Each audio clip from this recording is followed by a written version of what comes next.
ਸਿੱਖ ਸ਼ਰਧਾਲੂਆਂ ਨੂੰ ਸ੍ਰੀ ਗੁਰੂ ਨਾਨਕ ਦੇਵ ਜੀ ਦੇ ਪ੍ਰਕਾਸ਼ ਪੁਰਬ ਮੌਕੇ ਪਾਕਿਸਤਾਨ ਜਾਣ ਦੀ ਮਿਲੀ ਇਜਾਜ਼ਤ।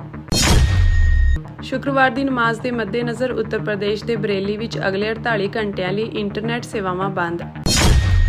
24 ਸਤੰਬਰ ਨੂੰ ਲੇਹ ਵਿੱਚ ਹੋਈ ਹਿੰਸਾ ਦੀ ਨਿਆਇਕ ਜਾਂਚ ਦੇ ਹੁਕਮ ਜਾਰੀ।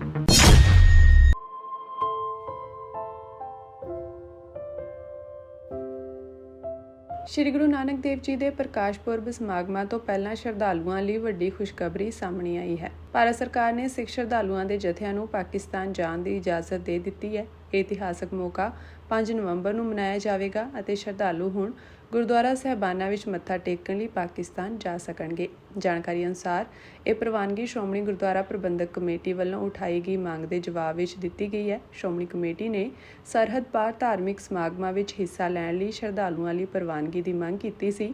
ਗ੍ਰਹਿ ਮੰਤਰਾਲੇ ਦੇ ਅਨੁਸਾਰ ਯਾਤਰਾ ਲਈ ਮਨਜ਼ੂਰੀ ਸਖਤ ਸ਼ਰਤਾਂ ਅਧੀਨ ਦਿੱਤੀ ਜਾਵੇਗੀ। ਪਹਿਲਾਂ ਰਾਜ ਸਰਕਾਰਾਂ ਅਤੇ ਕੇਂਦਰ ਸ਼ਾਸਿਤ ਪ੍ਰਦੇਸ਼ ਸਿਰਫ ਆਪਣੇ ਅਧਿਕਾਰ ਖੇਤਰ ਦੇ ਅੰਦਰ ਮਾਨਤਾ ਪ੍ਰਾਪਤ ਸਿੱਖ ਧਾਰਮਿਕ ਸੰਗਠਨਾਂ ਰਾਹੀਂ ਸਪਾਂਸਰ ਕੀਤੇ ਗਏ ਸਹੀ ਢੰਗ ਨਾਲ ਭਰੇ ਹੋਏ ਅਰਜ਼ੀਆਂ ਨੂੰ ਸਵੀਕਾਰ ਕਰਨਗੇ। ਅਰਜ਼ੀਆਂ ਦੀ ਕੇਂਦਰੀ ਸੁਰੱਖਿਆ ਏਜੰਸੀਆਂ ਨਾਲ ਸਲਾਹ ਮਸ਼ਵਰਾ ਕਰਕੇ ਰਾਜ ਪੁਲਿਸ, CID ਅਤੇ ਖੁਫੀਆ ਏਜੰਸੀਆਂ ਰਾਹੀਂ ਪੂਰੀ ਜਾਂਚ ਕੀਤੀ ਜਾਣੀ ਚਾਹੀਦੀ ਹੈ। ਇਸ ਤੋਂ ਪਹਿਲਾਂ 22 ਅਕਤੂਬਰ 2025 ਤੱਕ ਗ੍ਰਹਿ ਮੰਤਰਾਲੇ ਨੂੰ ਭੇਜਿਆ ਜਾਵੇ। ਸਿਰਫ ਉਹਨਾਂ ਸ਼ਰਧਾਲੂਆਂ ਨੂੰ ਜਿਨ੍ਹਾਂ ਦੀ ਗ੍ਰਹਿ ਮੰਤਰਾਲੇ ਅਤੇ ਵਿਦੇਸ਼ ਮੰਤਰਾਲੇ ਰਾਹੀਂ ਸਿਫਾਰਿਸ਼ ਕੀਤੀ ਗਈ ਹੈ ਅਤੇ ਬਾਅਦ ਵਿੱਚ ਪਾਕਿਸਤਾਨ ਰਾਹੀਂ ਵੀਜ਼ਾ ਜਾਰੀ ਕੀਤਾ ਗਿਆ ਹੈ, ਉਹਨਾਂ ਨੂੰ ਨਾਮਜ਼ਦ ਸਿੱਖ ਜਥੇ ਦੇ ਮੈਂਬਰਾਂ ਵਜੋਂ ICP ਅਟਾਰੀ ਸਰਹੱਦ ਰਾਹੀਂ ਯਾਤਰਾ ਕਰਨ ਦੀ ਇਜਾਜ਼ਤ ਦਿੱਤੀ ਜਾਵੇਗੀ। ਯਾਤਰਾ ਦੀ ਸਖਤੀ ਨਾਲ ਸਿਰਫ MHA ਪ੍ਰਵਾਨਿਤ ਜਥੇ ਦੇ ਹਿੱਸੇ ਵਜੋਂ ਹੀ ਆਗਿਆ ਹੋਵੇਗੀ। ਇੱਥੋਂ ਤੱਕ ਕਿ ਵੈਧ ਪਾਕਿਸਤਾਨੀ ਵੀਜ਼ਾ ਰੱਖਣ ਵਾਲਿਆਂ ਨੂੰ ਵੀ ਸੁਰੱਖਿਆ ਕਾਰਨਾਂ ਕਰਕੇ ਸੁਤੰਤਰ ਤੌਰ ਤੇ ਯਾਤਰਾ ਕਰਨ ਦੀ ਇਜਾਜ਼ਤ ਨਹੀਂ ਹੋਵੇਗੀ।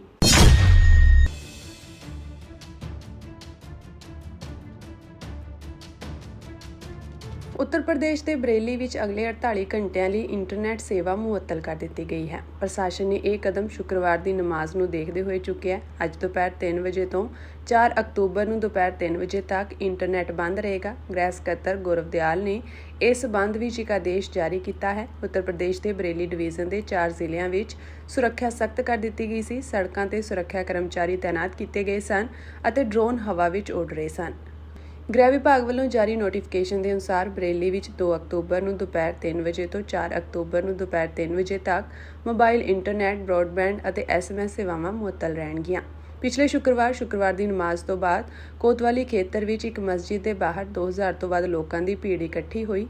ਪੱਥਰਬਾਜ਼ੀ ਅਤੇ ਲਾਠੀਚਾਰਜ ਵਿੱਚ ਕੁਝ ਪੁਲਿਸ ਮੁਲਾਜ਼ਮਾਂ ਸਮੇਤ ਕਈ ਲੋਕ ਜ਼ਖਮੀ ਹੋ ਗਏ ਸਨ। Divisional commissioner Bhupinder S Chaudhary ਨੇ ਕਿਹਾ ਕਿ ਬਰੇਲੀ ਵਿੱਚ ਹਾਲ ਹੀ ਵਿੱਚ ਹੋਈ ਹਿੰਸਾ ਤੋਂ ਬਾਅਦ ਵੀਰਵਾਰ ਨੂੰ ਦੁਸ਼ਹਿਰੇ ਦੇ ਤਿਉਹਾਰ ਦੇ ਮੱਦੇਨਜ਼ਰ ਬਰੇਲੀ, ਸ਼ਾਹਜਹਾਂਪੁਰ, ਪੀਲੀਭੀਤ ਅਤੇ ਬੰਦਾਊਂ ਜ਼ਿਲ੍ਹਿਆਂ ਲਈ ਹਾਈ ਅਲਰਟ ਜਾਰੀ ਕੀਤਾ ਗਿਆ ਹੈ। ਉਨ੍ਹਾਂ ਕਿਹਾ ਕਿ ਇਹ ਹੁਕਮ 2 ਅਕਤੂਬਰ ਨੂੰ ਦੁਪਹਿਰ 3 ਵਜੇ ਤੋਂ 4 ਅਕਤੂਬਰ ਨੂੰ ਦੁਪਹਿਰ 3 ਵਜੇ ਤੱਕ ਲਾਗੂ ਰਹੇਗਾ।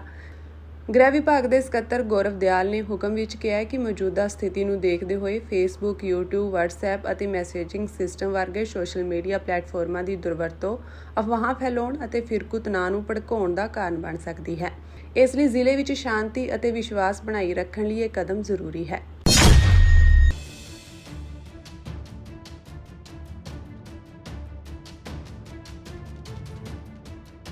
ਚੌਵੀ ਸਤੰਬਰ ਨੂੰ ਲੇਹ ਵਿੱਚ ਹੋਈ ਹਿੰਸਾ ਦੀ ਨਿਆਇਕ ਜਾਂਚ ਦੇ ਹੁਕਮ ਦਿੱਤੇ ਗਏ ਹਨ। ਹਿੰਸਾ ਵਿੱਚ 4 ਲੋਕ ਮਾਰੇ ਗਏ ਸਨ ਅਤੇ ਕਈ ਹੋਰ ਜ਼ਖਮੀ ਹੋਏ ਸਨ। ਅਧਿਕਾਰੀਆਂ ਨੇ ਦੱਸਿਆ ਕਿ ਜਾਂਚ 4 ਹਫ਼ਤਿਆਂ ਦੇ ਅੰਦਰ ਪੂਰੀ ਕਰ ਲਈ ਜਾਵੇਗੀ। ਇਸ ਮਾਮਲੇ ਵਿੱਚ ਆਦੇਸ਼ ਜਾਰੀ ਕਰਦੇ ਹੋਏ ਲੇਹ ਦੇ ਡਿਪਟੀ ਕਮਿਸ਼ਨਰ ਨੇ ਨੂਬਰਾ ਸਬ ਡਿਵੀਜ਼ਨਲ ਮੈਜਿਸਟ੍ਰੇਟ ਮੁਕੁਲ ਬੇਨੀਵਾਲ ਨੂੰ ਜਾਂਚ ਅਧਿਕਾਰੀ ਨਿਯੁਕਤ ਕੀਤਾ। ਬੇਨੀਵਾਲ ਨੇ ਜਨਤਾ ਨੂੰ ਅਪੀਲ ਕੀਤੀ ਕਿ ਜੇਕਰ ਕਿਸੇ ਕੋਲ ਇਸ ਘਟਨਾ ਨਾਲ ਸੰਬੰਧਿਤ ਕੋਈ ਜਾਣਕਾਰੀ ਹੈ ਤਾਂ ਉਹ 4 ਅਕਤੂਬਰ ਤੋਂ 18 ਅਕਤੂਬਰ ਤੱਕ ਦਫ਼ਤਰੀ ਸਮੇਂ ਦੌਰਾਨ ਲੇਹ ਵਿੱਚ ਡਿਪਟੀ ਕਮਿਸ਼ਨਰ ਦਫ਼ਤਰ ਦੇ ਕਾਨਫਰੰਸ ਹਾਲ ਵਿੱਚ ਉਹਨਾਂ ਨਾਲ ਸੰਪਰਕ ਕਰ ਸਕਦੇ ਹਨ। ਉਨ੍ਹਾਂ ਕਿਹਾ ਕਿ ਸਾਰੇ ਸਬੰਧਤਾਂ ਨੂੰ ਨਿਰਪੱਖ ਅਤੇ ਪਾਰਦਰਸ਼ੀ ਜਾਂਚ ਨੂੰ ਯਕੀਨੀ ਬਣਾਉਣ ਲਈ ਸਹਿਯੋਗ ਕਰਨ ਦੀ ਬੇਨਤੀ ਕੀਤੀ ਜਾਂਦੀ ਹੈ। ਦੱਸ ਦਈਏ ਕਿ ਲੇਹ ਵਿੱਚ ਸਥਿਤੀ ਹੌਲੀ-ਹੌਲੀ ਆਮ ਵਾਂਗ ਹੋ ਰਹੀ ਹੈ। ਪ੍ਰਸ਼ਾਸਨ ਨੇ ਬੁੱਧਵਾਰ ਨੂੰ ਕੁੱਲ 8 ਘੰਟਿਆਂ ਲਈ ਕਰਫਿਊ ਵਿੱਚ ਢਿੱਲ ਦਿੱਤੀ। ਬਾਜ਼ਾਰ ਸਵੇਰੇ 10 ਵਜੇ ਤੋਂ ਸ਼ਾਮ 6 ਵਜੇ ਤੱਕ ਖੁੱਲ੍ਹੇ ਰਹੇ। ਗਲੀਆਂ ਅਤੇ ਦੁਕਾਨਾਂ ਵਿੱਚ ਭੀੜ ਭੜੱਕਾ ਸੀ। ਸਕੂਲ ਅਤੇ ਕਾਲਜ ਬੰਦ ਰਹੇ। ਫਿਲਹਾਲ ਇੰਟਰਨੈਟ ਸੇਵਾਵਾਂ ਵੀ ਕੱਲ੍ਹ ਤੱਕ ਮੁਅੱਤਲ ਹਨ।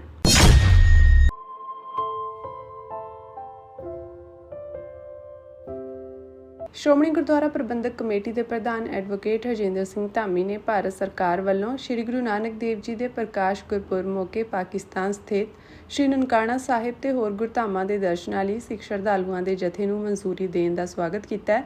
ਉਹਨਾਂ ਕਿਹਾ ਕਿ ਸਰਕਾਰ ਦਾ ਇਹ ਫੈਸਲਾ ਮੀਡੀਆ ਰਿਪੋਰਟਾਂ ਰਾਹੀਂ ਸਾਹਮਣੇ ਆਇਆ ਹੈ, ਜਿਸ ਦੀ ਸ਼੍ਰੋਮਣੀ ਕਮੇਟੀ ਪ੍ਰਸ਼ੰਸਾ ਕਰਦੀ ਹੈ।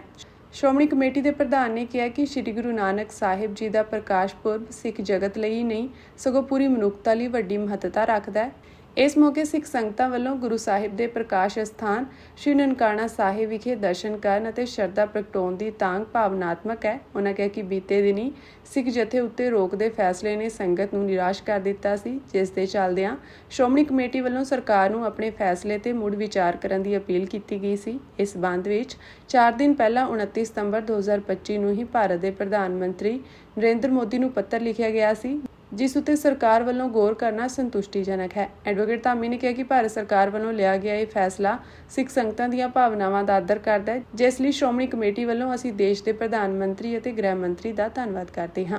ਐਡਵੋਕੇਟ ਧਾਮੀ ਨੇ ਦੱਸਿਆ ਕਿ ਹਰ ਸਾਲ ਸਿੱਖ ਸੰਗਤਾਂ ਵੱਡੀ ਉਮੀਦ ਨਾਲ ਇਸ ਯਾਤਰਾ ਲਈ ਪਾਸਪੋਰਟ ਜਮ੍ਹਾਂ ਕਰਵਾਉਂਦੀਆਂ ਹਨ, ਪਰ ਜਦੋਂ ਜਥਾ ਨਾ ਜਾਣ ਦੀਆਂ ਖਬਰਾਂ ਬਣਦੀਆਂ ਹਨ ਤਾਂ ਸੰਗਤਾਂ ਦੀਆਂ ਧਾਰਮਿਕ ਭਾਵਨਾਵਾਂ ਨੂੰ ਠੇਸ ਪਹੁੰਚਦੀ ਹੈ। ਉਹਨਾਂ ਕਿਹਾ ਕਿ ਇਹ ਯਾਤਰਾ ਆਪਸੀ ਸਾਂਝਾਂ ਅਤੇ ਰਿਸ਼ਤਿਆਂ ਵਿੱਚ ਮਜ਼ਬੂਤੀ ਦੀ ਪ੍ਰਤੀਕ ਹੈ, ਜਿਸ ਦੀ ਨਿਰੰਤਰਤਾ ਬਣੀ ਰਹਿਣੀ ਬੇहद ਜ਼ਰੂਰੀ ਹੈ। ਸ਼੍ਰੋਮਣੀ ਕਮੇਟੀ ਪ੍ਰਧਾਨ ਨੇ ਸਰਕਾਰ ਨੂੰ ਗੁਰਦੁਆਰਾ ਸ੍ਰੀ ਕਰਤਾਰਪੁਰ ਸਾਹਿਬ ਦਾ ਲਾਂਘਾ ਖੋਲ੍ਹਣ ਦੀ ਵੀ ਅਪੀਲ ਕੀਤੀ। ਪੰਜਾਬ ਸਰਕਾਰ ਨੇ ਪੰਜਾਬ ਤੇ ਹਰਿਆਣਾ ਹਾਈ ਕੋਰਟ ਵਿੱਚ ਦੱਸਿਆ ਕਿ ਸਾਬਕਾ ਮੰਤਰੀ ਤੇ ਅਕਾਲੀ ਆਗੂ ਵਿਕਰਮ ਸਿੰਘ ਮਜੀਠੀਆ ਦੀ ਅੰਮ੍ਰਿਤਸਰ ਵਿੱਚ ਦਰਜ ਮਾਮਲੇ ਵਿੱਚ ਹਿਰਾਸਤ ਦੀ ਲੋੜ ਨਹੀਂ ਹੈ। ਜੇਕਰ ਜਾਂਚ ਏਜੰਸੀ ਨੂੰ ਬਾਅਦ ਵਿੱਚ ਉਹਨਾਂ ਦੀ ਹਿਰਾਸਤ ਵਿੱਚ ਪੁੱਛਗਿੱਛ ਦੀ ਲੋੜ ਪਈ ਤਾਂ 7 ਦਿਨ ਪਹਿਲਾਂ ਨੋਟਿਸ ਦਿੱਤਾ ਜਾਵੇਗਾ। ਜ਼ਿਕਰਯੋਗ ਹੈ ਕਿ ਵਿਕਰਮ ਮਜੀਠੀਆ ਨੇ ਅਗਾਊਂ ਜ਼ਮਾਨਤ ਦੇਣ ਲਈ ਹਾਈ ਕੋਰਟ ਦਾ ਰੁਖ ਕੀਤਾ ਸੀ। ਇਸ ਕੇਸ ਦੀ ਸੁਣਵਾਈ ਜਸਟਿਸ ਤਿਰੂਪਵਨ ਦਈਆ ਨੇ ਕੀਤੀ ਤੇ ਪੰਜਾਬ ਦੇ ਵਧੀਕ ਐਡਵੋਕੇਟ ਜਨਰਲ ਚੰਚਲ ਕੇ ਸਿੰਗਲਾ ਨੇ ਵਕੀਲ ਕਵਿਤਾ ਜੋਸ਼ੀ ਨਾਲ ਅਦਾਲਤ ਦੇ ਸਾਹਮਣੇ ਪਹਿਲਾਂ ਤੋਂ ਭੇਜੇ ਨੋਟਿਸ ਸੰਬੰਧੀ ਹਲਫਨਾਮਾ ਪੇਸ਼ ਕੀਤਾ। ਮਜੀਠੀਆ ਦੀ ਨੁਮਾਇੰਦਗੀ ਵਕੀਲ ਡੀ.ਐਸ. ਸੋਬਤੀ ਅਤੇ ਸਰਵਪ੍ਰੀਤ ਗੁਜਰਾਲ ਨੇ ਕੀਤੀ। ਅੰਮ੍ਰਿਤਸਰ ਦੀ ਇੱਕ ਅਦਾਲਤ ਨੇ ਪਹਿਲਾਂ ਸੀਨੀਅਰ ਅਕਾਲੀ ਆਗੂ ਵੱਲੋਂ ਦਾਇਰ ਕੀਤੀ ਗਈ ਅਗਾਊਂ ਜ਼ਮਾਨਤ ਅਰਜ਼ੀ ਨੂੰ ਖਾਰਜ ਕਰ ਦਿੱਤਾ ਸੀ। ਉਹਨਾਂ ਦੇ ਵਕੀਲ ਇਹ ਦਲੀਲ ਦਿੰਦੇ ਰਹੇ ਕਿ ਇਹ ਮਾਮਲਾ ਰਾਜਨੀਤੀ ਤੋਂ ਪ੍ਰੇਰਿਤ ਸੀ ਅਤੇ ਉਹਨਾਂ ਨੂੰ ਸਲਾਖਾਂ ਪਿੱਛੇ ਰੱਖਣ ਲਈ ਕਈ ਮਾਮਲਿਆਂ ਵਿੱਚ ਝੂਠਾ ਫਸਾਇਆ ਜਾ ਰਿਹਾ ਸੀ।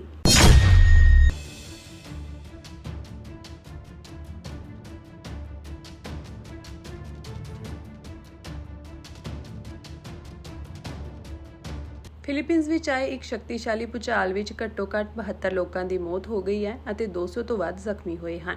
ਅਧਿਕਾਰੀਆਂ ਨੇ ਕਿਹਾ ਕਿ ਮੰਗਲਵਾਰ ਰਾਤ 10 ਵਜੇ ਦੇ ਕਰੀਬ 6.9 ਤੀਬਰਤਾ ਦਾ ਭੂਚਾਲ ਆਇਆ, ਜਿਸ ਨਾਲ ਸੇਬੂ ਪ੍ਰਾਂਤ ਦੇ ਬੋਗੋ ਸ਼ਹਿਰ ਅਤੇ ਆਲੇ-ਦੁਆਲੇ ਦੇ ਪਿੰਡਾਂ ਵਿੱਚ ਕਈ ਘਰ, ਨਾਈਟ ਕਲੱਬ ਅਤੇ ਵਪਾਰਕ ਇਮਾਰਤਾਂ ਢਹਿ ਗਈਆਂ, ਜਿਸ ਨਾਲ ਬਹੁਤ ਸਾਰੇ ਲੋਕ ਮਲਬੇ ਹੇਠ ਦਬ ਗਏ। ਮਰਨ ਵਾਲਿਆਂ ਦੀ ਗਿਣਤੀ ਹੋਰ ਵਧਣ ਦੀ ਉਮੀਦ ਹੈ। ਮੀਂਹ ਨੁਕਸਾਨੇ ਗਏ ਪੁਲਾਂ ਅਤੇ ਸੜਕਾਂ ਨੇ ਬਚਾਅ ਕਾਰਜ ਵਿੱਚ ਰੁਕਾਵਟ ਪਾਈ।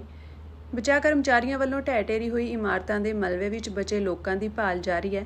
ਮਿਲੀ ਜਾਣਕਾਰੀ ਅਨੁਸਾਰ ਭੂਚਾਲ ਦਾ ਕੇਂਦਰ ਬੋਗੋ ਤੋਂ ਲਗਭਗ 19 ਕਿਲੋਮੀਟਰ ਉੱਤਰ-ਪੂਰਬ ਵਿੱਚ 5 ਕਿਲੋਮੀਟਰ ਦੀ ਡੂੰਘਾਈ ਤੇ ਸੀ।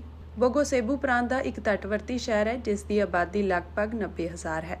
ਫਿਲੀਪੀਨਜ਼ ਇੰਸਟੀਚਿਊਟ ਆਫ ਵੋਲਕੈਨੋਲੋਜੀ ਐਂਡ ਸਿਸਮੋਲੋਜੀ ਨੇ ਸੰਖੇਪ ਵਿੱਚ ਸੁਨਾਮੀ ਦੀ ਚੇਤਾਵਨੀ ਜਾਰੀ ਕੀਤੀ। ਲੋਕਾਂ ਨੂੰ ਸੇਬੂ ਅਤੇ ਗੁਆਂਢੀ ਸੂਬਿਆਂ ਲੇਅਟ ਅਤੇ ਬਲੇਰਨ ਦੇ ਤਟਵਰਤੀ ਖੇਤਰਾਂ ਤੋਂ ਦੂਰ ਰਹਿਣ ਦੀ ਸਲਾਹ ਦਿੱਤੀ, ਪਰ ਕੁਝ ਘੰਟਿਆਂ ਬਾਅਦ ਚੇਤਾਵਨੀ ਹਟਾ ਦਿੱਤੀ ਗਈ। ਚੇਤਾਵਨੀ ਹਟਾਏ ਜਾਣ ਤੋਂ ਬਾਅਦ ਵੀ ਹਜ਼ਾਰਾਂ ਘਬਰਾਏ ਹੋਏ ਲੋਕਾਂ ਨੇ ਆਪਣੇ ਘਰਾਂ ਨੂੰ ਵਾਪਸ ਜਾਣ ਤੋਂ ਇਨਕਾਰ ਕਰ ਦਿੱਤਾ ਅਤੇ ਰੁਕ-ਰੁਕ ਕੇ ਮੀਂਹ ਪੈਣ ਦੇ ਬਾਵਜੂਦ ਰਾਤ ਭਰ ਖੁੱਲ੍ਹੇ ਘਾਹ ਦੇ ਮੈਦਾਨਾਂ ਤੇ ਪਾਰਕਾਂ ਵਿੱਚ ਰਹੇ। ਭੂਚਾਲ ਪ੍ਰਭਾਵਿਤ ਸ਼ਹਿਰਾਂ ਅਤੇ ਕਸਬਿਆਂ ਵਿੱਚ ਸਕੂਲ ਅਤੇ ਸਰਕਾਰੀ ਦਫ਼ਤਰ ਬੰਦ ਕਰ ਦਿੱਤੇ ਗਏ ਹਨ ਅਤੇ ਇਮਾਰਤਾਂ ਦੀ ਸੁਰੱਖਿਆ ਲਈ ਜਾਂਚ ਕੀਤੀ ਜਾ ਰਹੀ ਹੈ। ਫਿਲੀਪੀਨ ਇੰਸਟੀਚਿਊਟ ਆਫ ਵੋਲਕੈਨੋਲੋਜੀ ਐਂਡ ਸਿਸਮੋਲੋਜੀ ਦੇ ਡਾਇਰੈਕਟਰ ਨੇ ਕਿਹਾ ਕਿ ਆਏ ਇਸ ਭੂਚਾਲ ਤੋਂ ਬਾਅਦ 600 ਤੋਂ ਵੱਧ ਝਟਕੇ ਮਹਿਸੂਸ ਕੀਤੇ ਗਏ। ਸੇਬੂ ਅਤੇ ਹੋਰ ਪ੍ਰਾਂਤ ਅਜੇ ਵੀ ਇੱਕ ਗਰਮਖੰਡੀ ਤੂਫਾਨ ਤੋਂ ਉੱਭਰ ਰਹੇ ਸਨ, ਜੋ ਸ਼ੁੱਕਰਵਾਰ ਨੂੰ ਕੇਂਦਰੀ ਖੇਤਰ ਵਿੱਚ ਆਇਆ ਸੀ, ਜਿਸ ਵਿੱਚ ਘੱਟੋ-ਘੱਟ 27 ਲੋਕ ਮਾਰੇ ਗਏ ਸਨ।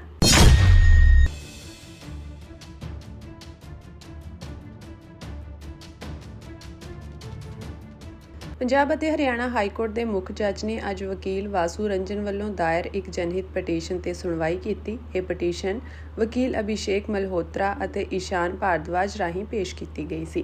ਪਟੀਸ਼ਨ ਵਿੱਚ ਕਿਸਾਨਾਂ ਲਈ ਰਾਜ ਸਰਕਾਰ ਦੀ ਮੁਆਵਜ਼ਾ ਨੀਤੀ ਵਿੱਚ ਬਦਲਾਅ ਦੀ ਮੰਗ ਕੀਤੀ ਗਈ ਸੀ।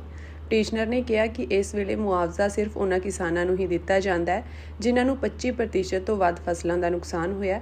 ਹਾਲਾਂਕਿ 1% ਤੋਂ 25% ਤੱਕ ਦੇ ਨੁਕਸਾਨ ਵਾਲੇ ਕਿਸਾਨਾਂ ਲਈ ਕੋਈ ਨੀਤੀ ਨਹੀਂ ਹੈ। ਪਟੀਸ਼ਨ ਵਿੱਚ ਅਜਿਹੇ ਕਿਸਾਨਾਂ ਲਈ ਮੁਆਵਜ਼ੇ ਦੇ ਨਾਲ-ਨਾਲ ਟਰੈਕਟਰ ਕਰਜ਼ਿਆਂ ਅਤੇ ਕਿਸਾਨ ਕ੍ਰੈਡਿਟ ਕਾਰਡ ਕਰਜ਼ਿਆਂ ਦੀ ਮੁਆਫੀ ਦੀ ਵੀ ਮੰਗ ਕੀਤੀ ਗਈ ਸੀ। ਸੁਣਵਾਈ ਤੋਂ ਬਾਅਦ ਮੁੱਖ ਜੱਜ ਨੇ ਪੰਜਾਬ ਸਰਕਾਰ ਅਤੇ ਹੋਰ ਸਬੰਧਤ ਧਿਰਾਂ ਨੂੰ ਪਟੀਸ਼ਨਰ ਦੇ ਪ੍ਰਸਤਾਵਾਂ ਤੇ ਜਲਦੀ ਤੋਂ ਜਲਦੀ ਲੋੜੀਂਦੀ ਕਾਰਵਾਈ ਕਰਨ ਦੇ ਨਿਰਦੇਸ਼ ਦਿੱਤੇ।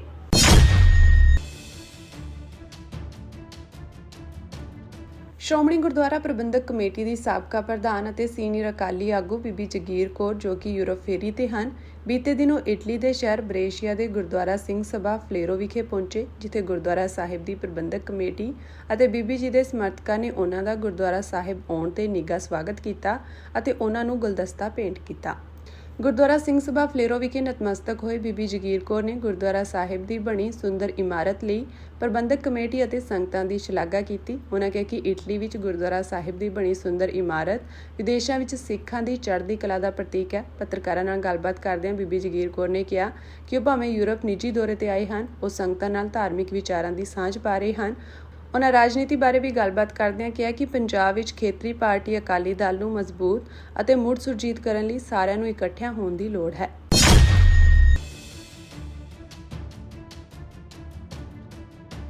ਯੂਕਰੇਨ ਦੇ ਰਾਸ਼ਟਰਪਤੀ ਅਤੇ ਸੰਯੁਕਤ ਰਾਸ਼ਟਰ ਪਰਮਾਣੂ ਏਜੰਸੀ ਦੇ ਮੁਖੀ ਦੱਖਣੀ ਯੂਕਰੇਨ ਵਿੱਚ ਰੂਸ ਦੇ ਕਬਜ਼ੇ ਵਾਲੇ ਜ਼ਾਪੋਰੀਜ਼ੀਆ ਪਰਮਾਣੂ ਊਰਜਾ ਪਲਾਂਟ ਤੇ ਵਧੇ ਹੋਏ ਸੁਰੱਖਿਆ ਖਤਰਿਆਂ ਬਾਰੇ ਚੇਤਾਵਨੀ ਦੇ ਰਹੇ ਹਨ।